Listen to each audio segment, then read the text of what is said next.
Hey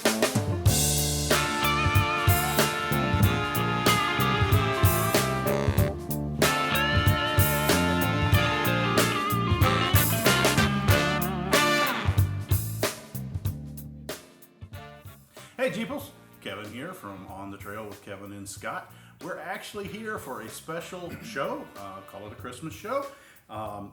We're in my garage, literally in my garage. Behind me is slightly altered. We've talked about it, and you guys have heard all about the different builds and the little things that happen. Oh, there goes the adjustment tool. You know, and the safety kicked in just like you're supposed to. I guess The power is mine. Yeah, go ahead, try it. See how long that lasts. Anyway, I'm Kevin, the engineer, the one who reads the instructions. I've got them over there. I've got books on the shelves, etc. Uses the correct tools and generally follows those instructions. And I'm Scott. I'm the slapstick part guy. That is I don't know. I'm the reason for this extra bonus show, if you will. Yes. So for those of you listening at home, this will be up on the video channel on the On the Trail Podcast YouTube. May sound a little different because this is a 1.5 because we're doing this again in Kevin's garage. Yeah, a little echoey, but it's real. But the idea is so that way you guys can see A, what you're missing not being a Patreon, and two, you can see, again, like we always say, we have a face for radio. Yeah, there's some truth to that. I do have a question, though. Yes. And speaking of the antithesis of the show, are you Santa? No. You sure? Because we're in your workshop. You got the white beard. You've got the calm persona. Just stop right there. Why? It'd make you an elf. Yes! I get to drive a sleigh. Hold on, I'm getting right in there. Okay, he's got the hammer again. Yes. This is one of my adjustment tools, and it works equally as well adjusting co-hosts. So, we'll get right into the meat and potatoes of this show and the reason why it's needed. And why the hammer was used. Yes. They're healing nicely. We'll go ahead and do No this. co-hosts were harmed in the making or preparations for this video. Yeah, minutes between. But the point is, though, no, the only harm that really became was from myself. And the reason why I bring this up is I want to give two shout-outs. One to Zach, who helped. He had the same transmission problem I did. Turns out I had the same problem he did. So by the transient property of the third power allowing quantum entanglement to thank you, Zach. Problem. Thank you for your help. It hasn't made the noise since, but now I know where to start chasing. And Ed, one of our Patreons, he kind of brought up a good point, which is a very interesting topic for this last show about V8s. And what it was about is, I guess, another Gladiator YouTuber out there had his Gladiator for a year, decided it's not for me. I'm going to go ahead and trade in for a Power Wagon. Now, for those of you who don't know what a Power Wagon is, it is a full-size Ram truck now. Ram pickup truck, yeah. That has a 6.4-liter V8. Mm-hmm. It's got an 8-speed transmission. You see where I'm going with this, kids. We talked about V8s and powertrains eating themselves. It's the same powertrain that's going into the Rubicon JL. For the most part. Now, and the transfer case is different, and the axles are different, but also, let's face it, they're two different vehicles. One is a working truck, and the other is a sport utility vehicle. Yeah. You know? And so I think that says very clearly that the engine and transmission are not going to self-destruct. No. And they have a proven track record. And one of the things that I think is very interesting, now going by the 2016-ish numbers, when Dory and I looked at them last, is even though it's a full-size truck with a 6.4-liter, all those kind of neat and a really heavy-duty truck, do you know the tow rating at 2016-17 numbers, guys, so please don't flame me, was around 7,000 pounds. Yeah, that's nominal for a half-ton truck. And the reason being is because of the gears, lockers, the winch that came with the weight of the vehicle itself. The electronic disconnects. So everyone says, you buy a full-size truck for full-size stuff. Okay, you buy a full-size truck, but you can still only tow what the Gladiator can tow. Well, and towing has never been limited by the engine power. And that's one of the things, we've had shows on this before, folks. Yeah. Towing is really and truly based on the braking ability of the pulling vehicle, of the tow vehicle. Can it stop that load safely? And people are like, well, that's why you have trailer brakes. Well, I get that, but that's not what DOT looks at when they set these limits.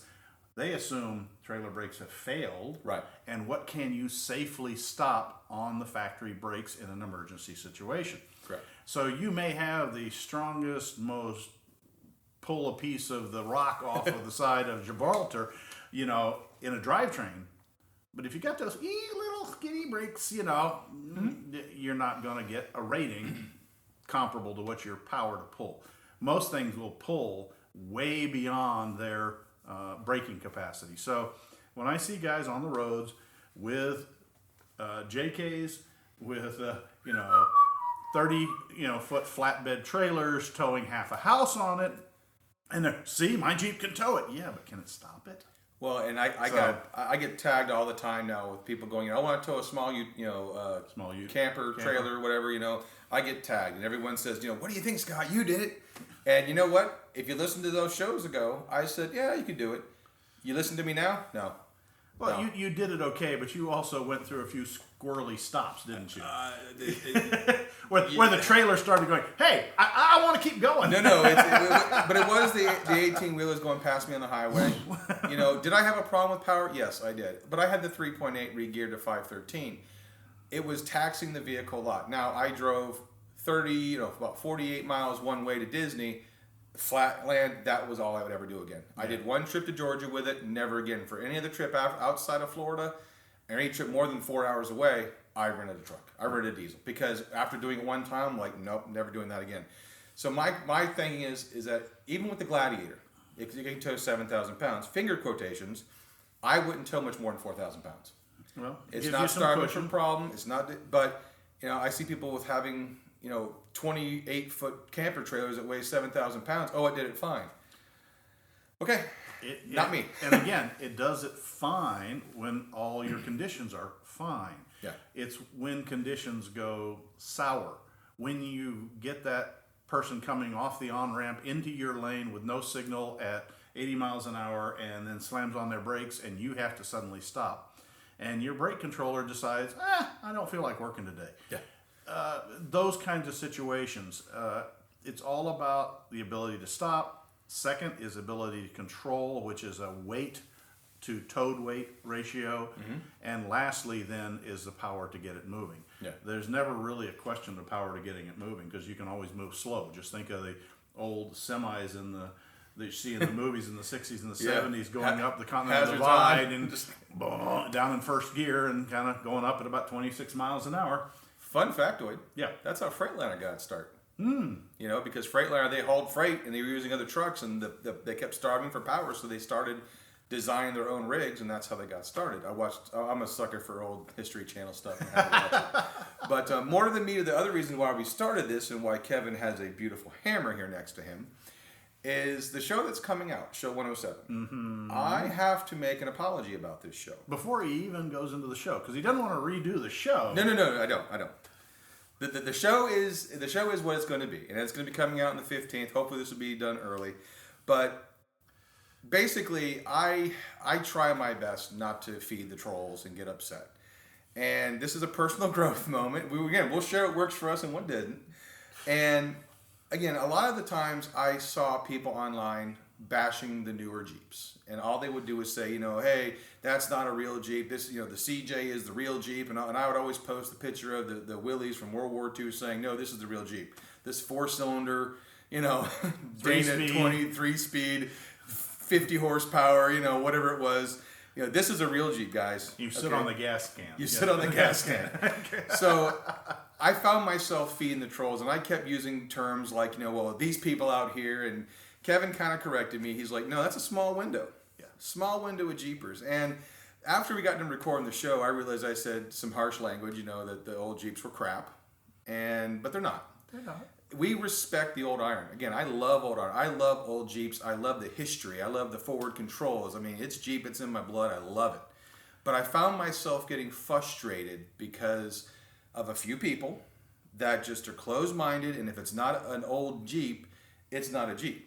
Yeah. And that kind of got me on edge, and therefore I took it a little bit on the show. And I laugh. When you hear the show, what you don't realize is we had a half-hour counseling session, and I toned him down. Yeah. The point is, I don't care what your Jeep model is. I don't care if it's, an Eagle. Mm-hmm. If it's got a Jeep logo, it's got that touch to the heritage. Yeah. And let's face it, the new Jeep isn't a Willys. The new Jeeps are new Jeeps, and they have their own strengths, and they're built for this modern age. And I'll be honest, I don't know that you'd really want to commute every day to work in a Willys. No. Be a little cold, be a little wet. I think you rarely, if ever, saw anybody other than movie stars smiling when they drive a Jeep. And Well, we were in John's car going around the block a couple times. Yeah, even then, though, I saw the smile die a few times when traffic got a little close, or he tried to hit the brakes and they kind of sort of worked. And trying to hit the gas when it kind of sort of got out of its own way. No, it proves he's human. Yeah. He has pet peeves, and one of them is people who diss other Jeeps. If it doesn't have 1 tons and a built and a V8 swap, it's not a real Jeep. I'm like, no, I think you got that backwards. Well, and that's one thing that a listener kind of brought up, and I'll go ahead and share it with everyone. And someone asked us, well, why don't we talk more about V8 swaps and 1-ton axle swaps and stuff like that? You go on any YouTube channel right now or any podcast, and that's all everyone's doing. Right. When we first started the show, Kevin and I talked about balancing work, family, Jeeping, and all that.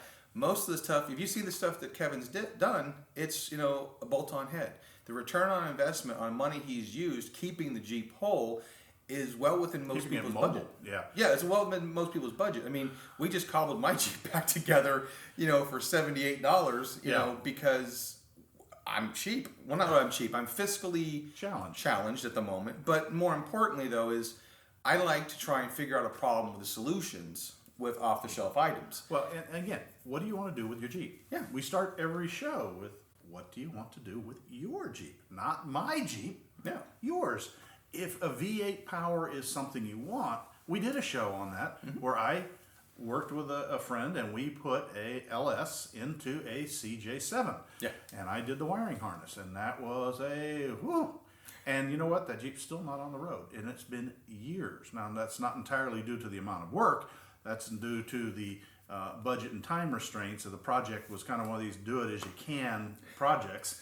You just reminded me of something. We talked on the show about what it costs to do a V8 swap. And everyone says, oh, we can do a V8 swap for $5,000. I remember an old schooler taught me, this is before me and Kevin hung out, is like, whatever you think it's going to be, double it. At least. And then double it again. Yeah, there you go. Because the swap, as far as getting the donor engine's the easy part. Yeah.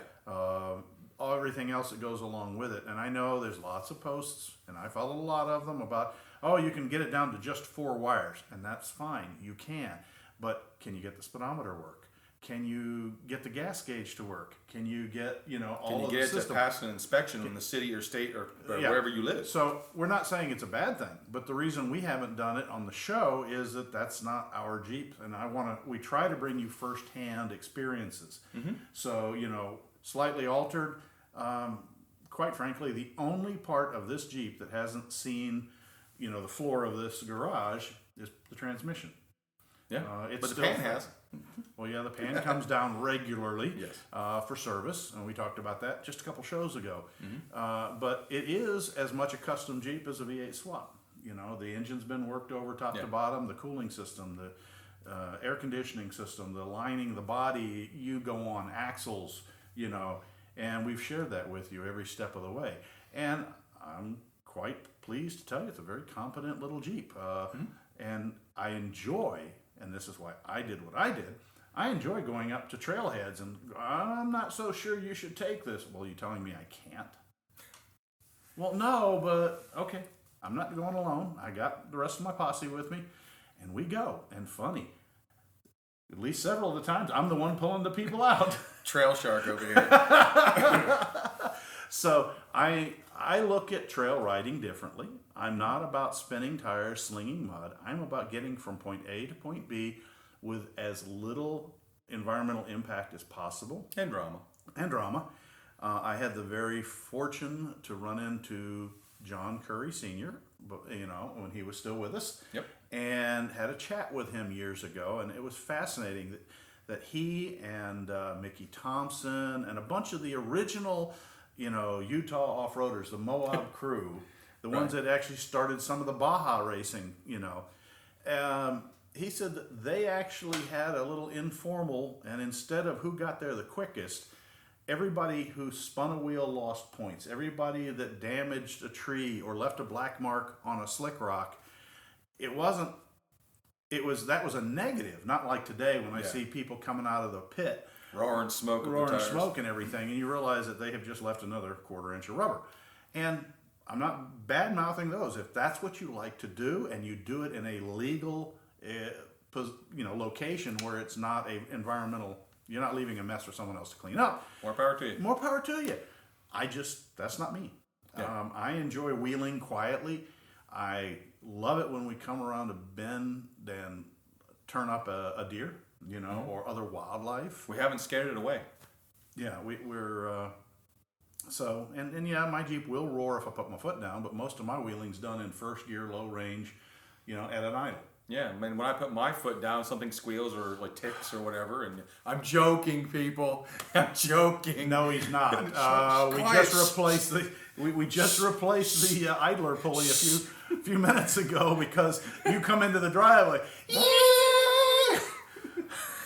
He heard that 2 minutes before I pulled up and said, "It's making a funny noise." How many weeks, Scott? Let's see. 1, 2, 3, 4. Abby Earnhardt. Since I think the day after I left last time. So anyway, it's important to us that you guys do what you want to do. If you really want us to cover V8 swaps, I'll see if I can find one getting ready to start.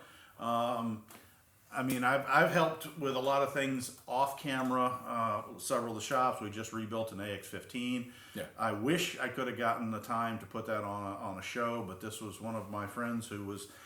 Okay, it blew out weeks and actually months before, ago, yeah. And he was up against a trail ride in Tennessee, and he needed to get the thing back together so that he could get on the road. So we did a solid 8-hour thrash, tearing an AX15 down to every single shim, washer, nut, bolt, bearing. With a donor.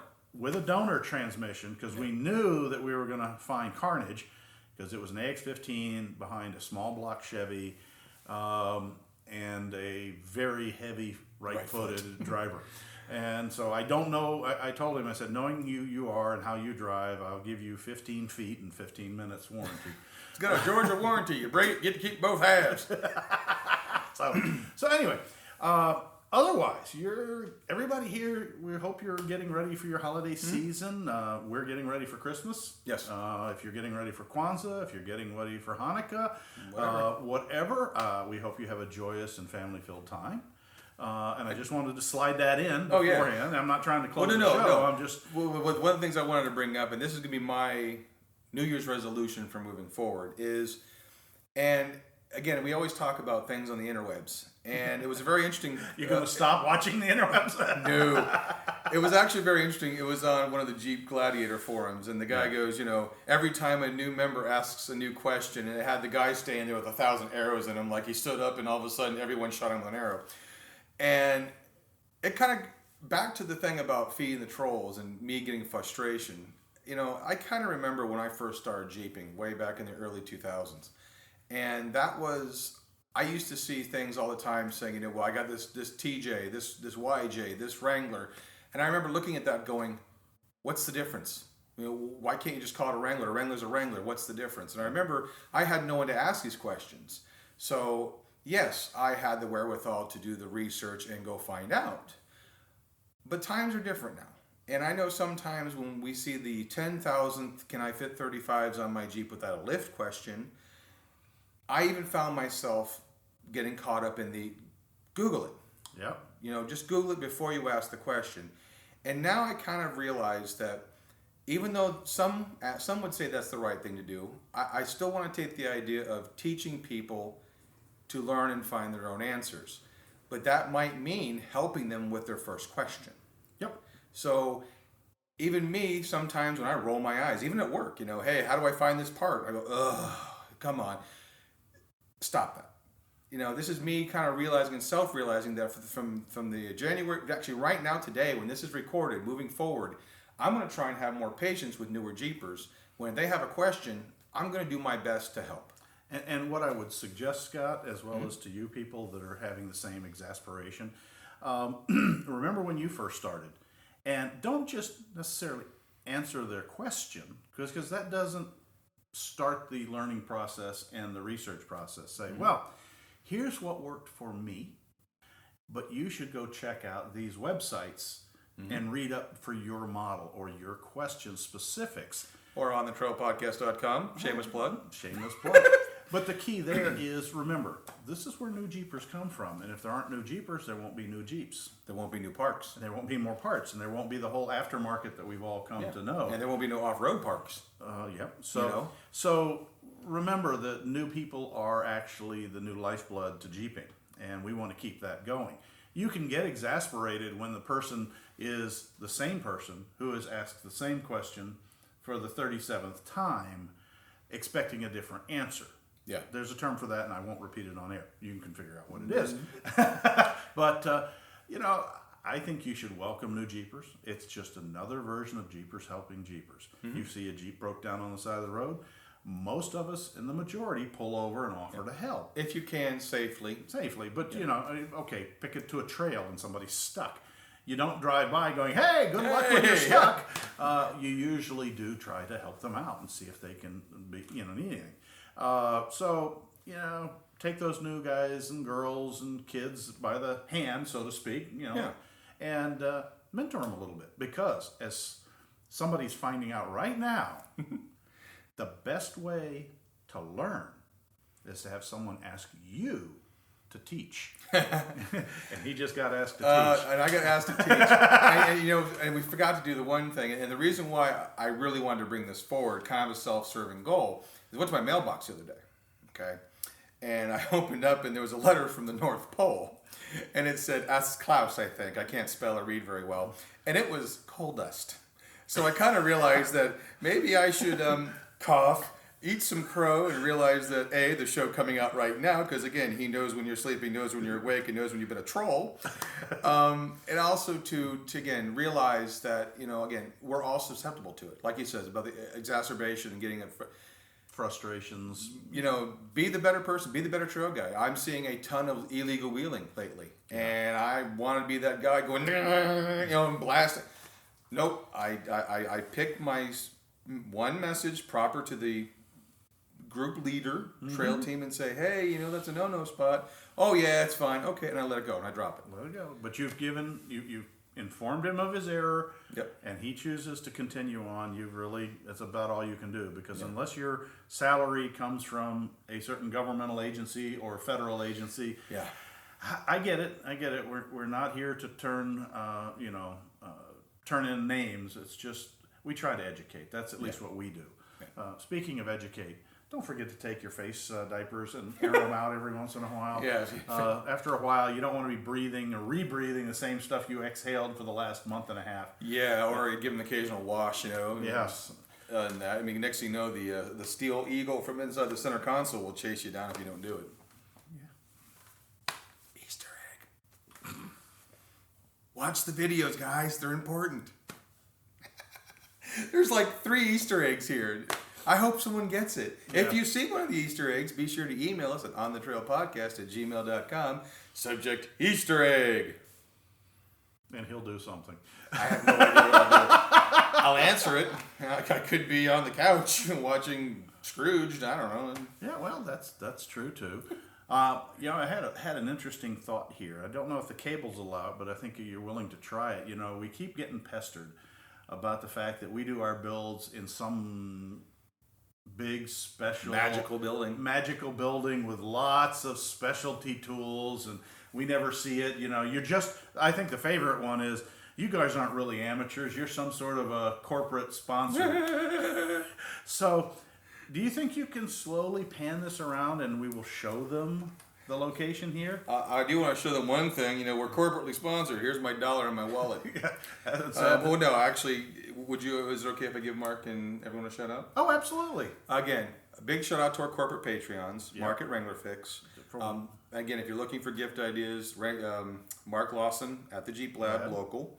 You got tons of people online with different vendors. You know, just reach out to them, smaller businesses. The key here is, you know, during Corona, small businesses are hurting really bad. Even a local restaurant. Yeah. Gift card. But I'm saying, in the Jeep community, you know, I got news for you.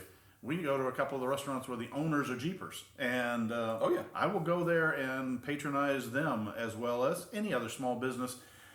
They don't have the fiscal weight to kind of survive a lot of this. Some of the other ones do. The bigger corporates. And even that, I've got to you made a good point today that we have to be careful just saying, oh, well, that's a corporate food or a corporate store, they can handle it. Yeah. A lot of those are franchises, and there's a difference between a corporate store and a franchise store. A franchise store may have a big name logo on it, but it's owned by a local person and pays the salaries by a local person, and is hurting the same as the no-name shop down the road that's run by mom and pop. So not only do they do the court like you said, but they also sometimes sponsor little league teams. Yeah, and different kind of sports events and stuff like that for the youngins. So, I understand the whole push to your safety. Obviously, I know there's a lot of opinions about the face diapers. I know there's a lot of opinions about the social distancing. It doesn't really hurt anything, folks. And as far as I'm concerned, I comply. Yeah. It's easier to comply than even take the energy to complain anymore. Yeah. It's just the new norm for now, and hopefully it'll change. Hopefully it will. Hopefully it will. So anyway, let's peel back the curtain a little bit. Yeah, this is a special show. Here, I'll stay in frame. I'll let you do. You can pick up the camera is what I was going to say, and then put me in frame. All right. Let's see here. Well, we can take a second and give you a little more leash. There you go. Real quick. This is the garage. This is where my Jeep was built. It's really no different. You can see I got the lawn equipment hanging on the wall. Yes, it's a double bay door. Woo! I may fade in and out town-wise, but I'll try and keep the voice up. Let's go ahead. This is slightly altered. He's panning around. Down to the bicycles hanging from the ceiling, the junk on the wall. Let's see, Scott, kind of my woodworking corner with some of my other tools. This would be the closest thing to the fab area. I'm missing a tool chest because you're sitting on it right now, folks. Lawnmower, more tools, my little welding bench. This is it. There's the welder. It's a 3-car garage, jammed packed with woodworking, steelworking, parts, pieces, but this is the, as Scott puts it, secret garage, at least for the next year. We have plans, as I mentioned before, we're building a new home where I will build a little bit larger facility to let me play a little bit more. Right now I'm just getting really good at cramming stuff into corners. But this is the garage. This is where we rebuilt the airbox on Scott's Jeep. This is where we installed the axle video, was shot right out front here. Everything gets done here, and if it doesn't fit in here, it gets done out on the driveway. So that's kind of the behind the scenes. Give you the full 360. Scott's going to spin the camera back the other way since the cables. So, anywho. Hey, did I get back in frame? I think I almost did. Yeah, you got close. You kind of put it a little bit. Okay. We'll get you a little bit back into the picture there. So there you go. A whole, 2-minute swing through the little hole in the wall that I get accused of being some sort of palatial palace with a lift and not yet, anyways. All the stuff and the fancy tools. No, this really is a Kevin's garage. Little tiny Kevin's garage. Mm-hmm. So with that, we do hope that you all are having a happy, safe, and I'll say Jeep-filled holiday season. Yes. Whichever holiday you choose to pursue. Mm-hmm. You got anything else? Closing comments, snide remarks, bad jokes? Tons of bad jokes and cartoon humor. But again, we thank you for every one of you that listen and share the show, and say, hey, check these guys out. We've had people in the past say, hey, check out this show. This is the question you're asking about lifts. There's more to think about than just the lift. Yeah. Like drive shafts, putting new ball joints if the vehicle has more than 30,000 miles. Mm-hmm. You guys have been listening and learning and sharing that knowledge. Thank you. And to the new Jeepers, sharing that knowledge too. So again, a big thank you to everyone. Whether you just email us with show ideas, whether you just listen, whether you download and never listen. Thank you. It doesn't matter. But it does too. It does. But again, we're growth. We like the idea of being genuine people because that's really what we are. And that's really kind of was more important for me to bring up this little bonus show, if you will, to say, hey, even sometimes I can get caught up in the negativity. But 2021 is coming up unless the clocks say 13th month, first day of 2020 still, then I'm going to really worry. But again, just be patient with everyone out there. Hopefully everything gets back together and we can go do a Jeep fence. Kevin and I are really maybe trying to get to Windrock this year coming up. You know, in Next Tennessee. year, 2021. Next year, 2021. It's still, he's trying to get out of 2020 fast. I'm so fast, man. I'm like, but again, we got a lot of cool things planned, hopefully. But again, I really got nothing else. I mean, I'm very I'm happy. gonna throw one thing out there that our Patreons did hear about a little bit, and Oh, you're not going to throw this, okay? No. That was the hammer for you guys listening. no, you put that one away. Then I've got to go over and get one of the steel ones. The hammer bucket. No, this is just a little tiny technical that we shared with all of our listeners before, particularly our Patreons, about the camera that we had to keep stopping for Yes. station identification, and that's a. You can't see it, but on our little monitor over here, instead of a battery bar that's going down, down, Down, dead. we now have a little plug shape. Yes. I was able to find a auxiliary power cord for the camera that we're running on AC power. Now we don't have to Or stop. a USB battery pack. So now we don't have to take a break. Although No. you probably should give a shout out to our 4x4 Radio Network pals. Oh, yes. See, without that reminder, you've now got Yes. completely off schedule. Shout out to all the 4x4 Radio Network shows. Check them out. But other than that, though, I mean, I'm out of stuff to talk about. I know I want to save. I know, really, this isn't Cartoon Cast with Kevin and Scott. But again, thank you for everything. Thanks. Guys and gals, we really appreciate it. It has been a wonderful year. We look forward to 2021 for more reasons than obvious. The Yeah. fact that you guys continue to make us, a popular podcast. So thanks for listening. Thanks for sharing the listening. Hardly a day goes by that we don't get another link in on our Facebook page. Yep. We are looking for more ideas for shows. If you have something that you'd like to suggest, something you want to know more about, be more than happy to share that with you, and go out and do the research and try and put together a show. Yeah. If you want more of these on location kind of shows rather than us sitting in our little studio, which really is just my office in the house, we can do that too. I mean, heck, I put the camera under the Jeep and lay down on the floor and probably give the podcast just about as well. Well, and also too, if you want to see more videos, one of the ways to see the videos is to become a Patreon. Some people as little as $1 a month.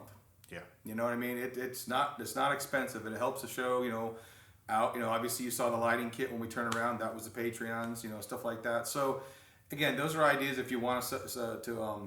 If you want to see the little bit more, you can see Scott cutting me up before we start the show, where we argue about who's going to open the show. The videos are unedited. Yes. That was a specific request. No cutaways. One of our patrons because he had to go answer the mail and walk out there to get signed something from Santa or something. I don't know.